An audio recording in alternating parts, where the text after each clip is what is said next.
আরে জাইমা আপু, এটা তো গণতন্ত্র নয়। বিসমিল্লাহির রহমানির রহিম। শ্রদ্ধেয় প্রধান অতিথি জনাব আমির খসরু মাহমুদ চৌধুরী, সম্মানিত অতিথি, আসসালামু আলাইকুম। শুরুতে আমি আন্তরিক ধন্যবাদ জানাই আয়োজকদের, যারা আজকের এই সুন্দর আয়োজনটি করেছেন। বসেছি, আলোচনা করছি, কারণ আমরা সবাই দেশের জন্য, দেশের মানুষের জন্য ভাবছি। আর এই ভিন্নতা নিয়ে একসাথে কথা বলছি, একের পর এক শুনছি।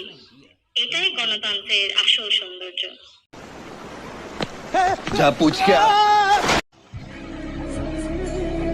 এটা আর যাই হোক গণতন্ত্র হতে পারে না, এটা নিখাত পরিবারতন্ত্র।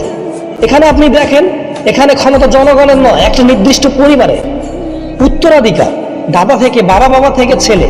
এই চক্রান্তই চলছে বছরের পর বছর।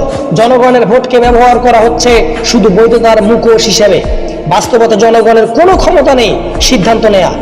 একই পরিবার শুধুমাত্র সিদ্ধান্ত নিচ্ছে। তাই একে গণতন্ত্র বলা সত্যের বিকৃতি। এটা স্পষ্টভাবেই পরিবারতন্ত্র।